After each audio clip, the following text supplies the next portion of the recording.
নাই যাইতেই হবে আবার দ্রুত গতিতে। যুবক তার একমাত্র মাধ্যম উটের উপর চড় হইয়া বিরামহীনভাবে মদিনা দিকে যাইতে প্রায় 150 কিলোমিটার যাওয়ার পরে যুবকের ক্লান্ত আসলো। যুবক উটটাকে খেজুরের বাগানের মধ্যে ছেড়ে দিয়া যুবক খেজুর গাছের মধ্যে খেলাম দিয়া ঘুমায় গেলেন। বাগানের মালিক আইসা দেখলেন উটের পায়ের আঘাতে বাগানের ছোট ছোট চারাগুলি নষ্ট হইতেছিল।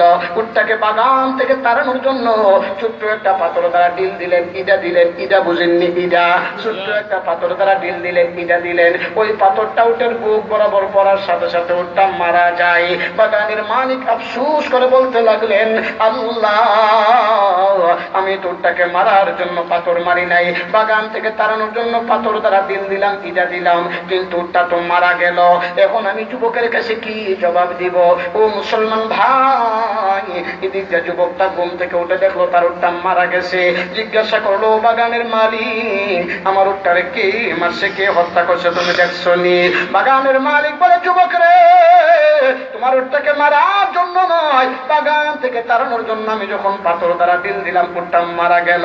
যুবকের একমাত্র চলার মাধ্যম উটের মৃত্যুর সংবাদ শোনার সাথে সাথে যুবক আর তার জ্ঞানকে কন্ট্রোল করতে পারলেন না।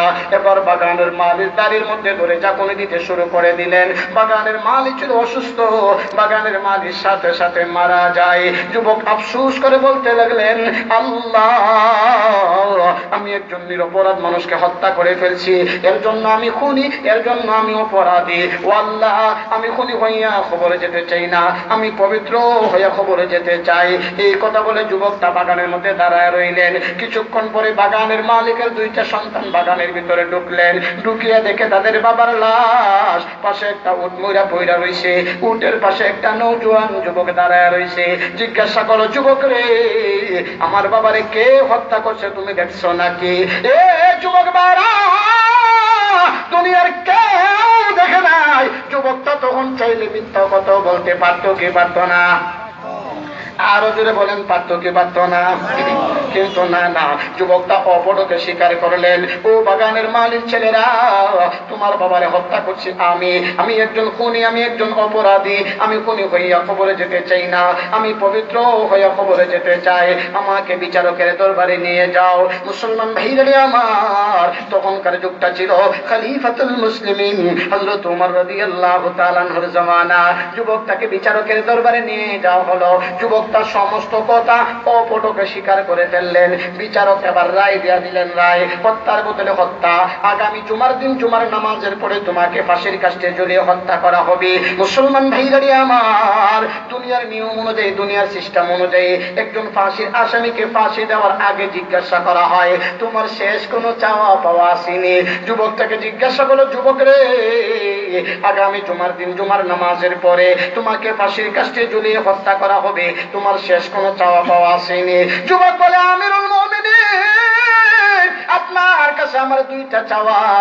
নাম্বার 1, আমি একজন ইহুদি ব্যক্তির কাছ থেকে কিছু টাকা ঋণ কিনেছিলাম, ওই ঋণটা পরিশোধ করতে হবে, না ওই ইহুদি ব্যক্তি মুসলমানের নাম ধরে গালি দিবে, ইসলামের বদনাম হবে।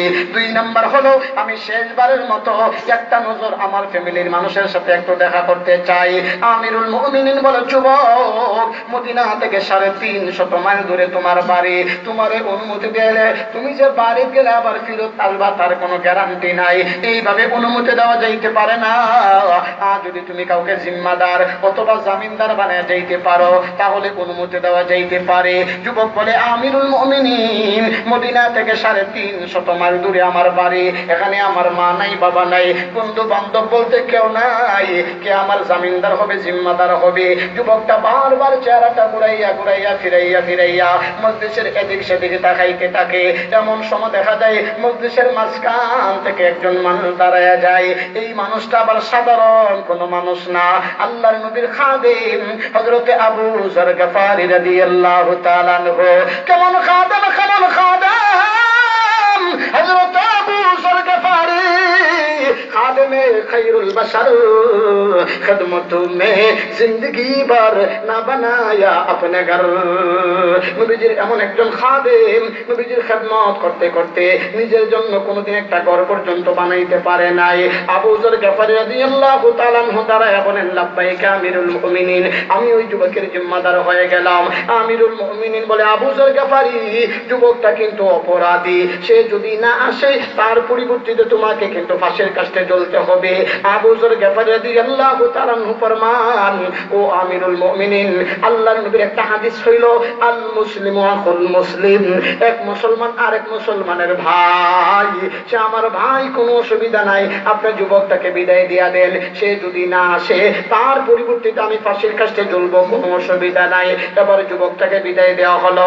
যুবকটা বাড়ির দিকে যায় আর কান্দে আর চোখের পানি ফেলে, আহারে বাড়িতে বিদায় চাইলে আমার কেউ বিদায় দিবে না, কিন্তু আমার তো আসতেই হবে, আসতেই হবে। যুবকটা 350 মাইল পারে দিয়া বাড়ি দিয়া মার পা ধরে সালাম করে আর বিদায় চাই, আমার জনম দুঃখিনী মা, আমার শরণের মতো বিদায় দিয়া দাও, আমি আর কোনদিন তোমার মা মা বলে ডাকতে পারবো না। বাবার কাছে গিয়ে বিদায় চাই, বাবারে জিন্দগিতে কতদিন তোমার বুকে মাথা রেখে ঘুমাইছি রে বাবা, আর কোনদিন তোমার বাবা বাবা বলে ডাকতে পারবো না, আমার জনমের মতো বিদায় দিয়া দাও। সমস্ত বাড়ির মধ্যে কান্নার রোল পড়ে গেছে, কান্নার রোল পড়ে গেছে। ইদিকদা মদিনার মসজিদে জুমার নামাজ শেষ হয়ে আবার বিচারকের এজলাস কায়েম হয়ে গেছে। যুবকটা এখনো আসতেছে না, এখনো আসতেছে না। তার পরিবর্তিতে আল্লাহর নবীর খাদেম হযরতে আবু যর গফারি রাদিয়াল্লাহু তাআলা আনহুকে ফাঁসির পোশাক পরানো হয়ে গেছে। সমস্ত মদিনার মধ্যে কান্নার রোল পড়ে গেছে, মদিনার মানুষগুলি কান্দে আর চোখের পানি ফেলে। ও নবীর খাদেম আবু যর গফারি রাদিয়াল্লাহু তাআলা আনহু, তুমি কেন জেনে শুনে বুঝে একজন অপরাধী মানুষের জামিনদার হইতে গেলা, যার কারণে আজকে তোমাকে ফাঁসির কাস্টে ঝুলতে হবে। আবু যর গফারি রাদিয়াল্লাহু তাআলা আনহুকে ফাঁসির পোশাক পরাইয়া জল্লাদ টেনে টেনে ফাঁসির মঞ্চের দিকে নিয়ে যায়। জল্লাদের চোখ বেয়ে বৃষ্টির মতো পানির বুঁদা জমিনে পড়ে। আমিরুল মুমিনিন বলে, জল্লাদ, এই হাত দ্বারা জীবনে কত মানুষকে ফাঁসি দিলে, কোনদিন তোমাদের চোখে পানি দেখলাম না রে জল্লাদ, আজকে তোমাদের চোখের মধ্যে পানি কেন? জল্লাদ এবার ডাক দিয়া বলে, আমিরুল মুমিনিন, জীবনে যত মানুষকে ফাঁসি দিলাম সকলেই ছিল অপরাধী, আজকে যে মানুষটাকে নিজের হাতে ফাঁসি দিতে চাইতেছি উনি একজন নিরপরাধ মানুষ, আল্লাহর নবীর খাদেম আবু যর গফারি রাদিয়াল্লাহু তাআলা আনহুকে এবার ফাঁসির মঞ্চে নিয়ে তুলছে। ফাঁসির রশি টান মারবে মারবে, এমন সময় দেখা যায় কে যেন একটা যুবক পাগলের মতো উল্টা কেসে মদিনার দুলা বালি কণাগুলো ইসলামিয়া মদিনার দিকে পাগলের মতো আসতেছে। আমিরুল মুমিনিন বলে, ফাঁসির রশি টান দিবে না রে জল্লাদ, ফাঁসির রশি টান দিবে না। কে যেন পাগলের মতো মত্ত হইয়া মদিনার দিকে আসতেছে।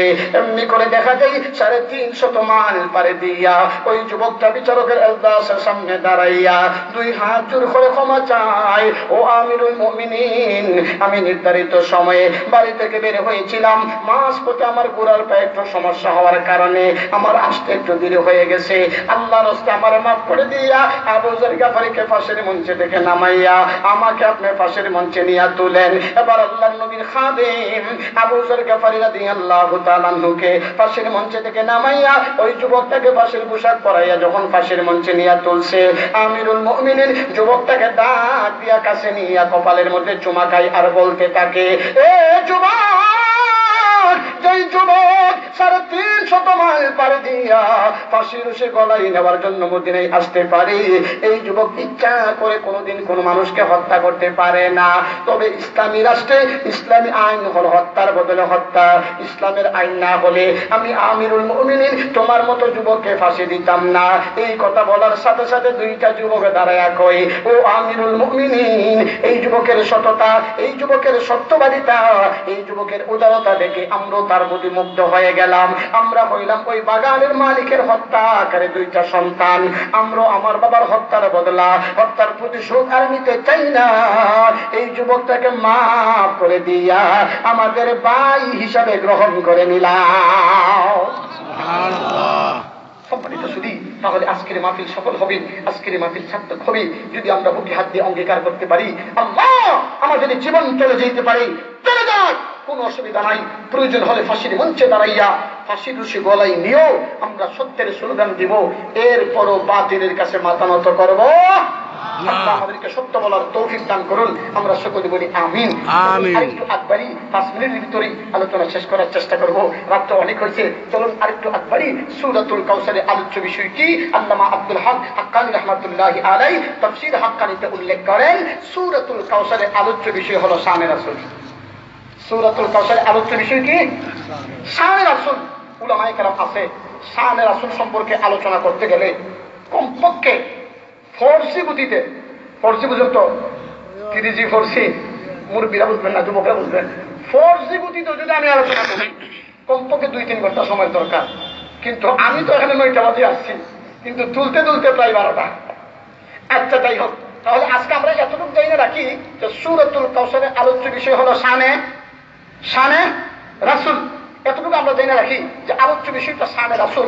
আমরা এখান থেকে আইসা আলোচনাটা একটু কাটা দিলাম, যেহেতু শেষ করা যাবে না, মাঝখান থেকে একটু কাইটা দিয়া অন্যদিকে একটু চলে যাই, কারণ এখান থেকে আলোচনা করতে গেলে আরো কমপক্ষে 1-1.5-2 ঘন্টা সময়ের দরকার। সেই পরিমাণ সময় আপনাদের কাছেও নাই, আমার কাছেও নাই। আমি আবার ঢাকা যাইতাম, কালকে আবার পদ্মার ওইবারে প্রোগ্রাম, গোপালগঞ্জ আমাদের প্রধানমন্ত্রী এলাকায়, অনেক দূরের সফর। এই জন্য আমার ভাই মিজান ভাই তোমাকে মাশাআল্লাহ দাওয়াত দিচ্ছেন, আসছি। সর্বপ্রতি শেষমেশ 1-2টা কথা বলতে চাই, যে এই কথাগুলি আমারও দরকার, আপনাদেরও দরকার। সম্মানিত শুধু আজ আমাদের বাংলাদেশে দলের কোনো অভাব নাই, পার্টির কোনো অভাব নাই, সারা পৃথিবীতে অশান্তি আর অশান্তি। এর পিছনে একটাই কারণ, মুসলমানেরা আল্লাহর কোরআন থেকে অনেক অনেক দূরে চলে গেছে। কথা বলেন ঠিক কিনা? আরে ভাই, কে সুন্নি, কে ওয়াহাবি, কে দোয়াল্লিন, কে জোয়াল্লিন, কে আওয়ামী লীগ, কে বিএনপি, কে জাতীয় পার্টি, কে জাসদ, কে বাসদ, কে ডানপন্থী, কে বামপন্থী, এইগুলি আমাদের পরিচয় না। আমাদের একটাই পরিচয়, আমরা মুসলমান। আমাদের একটাই পরিচয়, আমরা কি? আমাদের একটাই পরিচয়, আমরা ইমানদার। আমরা কি দান? আলোচনা বলেন কি দান? মুসলমানের ইমানের দাম কম না বেশি? উলামায়ে কেরাম আছে, ইমাম সাহেব আছে, জিজ্ঞাসা করেন, আল্লাহ নবী ফরমান লা ইলাহা ইল্লাল্লাহ ফাদাখালাল জান্নাহ, যে ব্যক্তি কালিমা পড়ছে, যারা পরিমাণ ঈমান আছে, একদিন না একদিন হলো শাস্তি ভোগ করে জান্নাতে যাবে, এতে কোনো সন্দেহ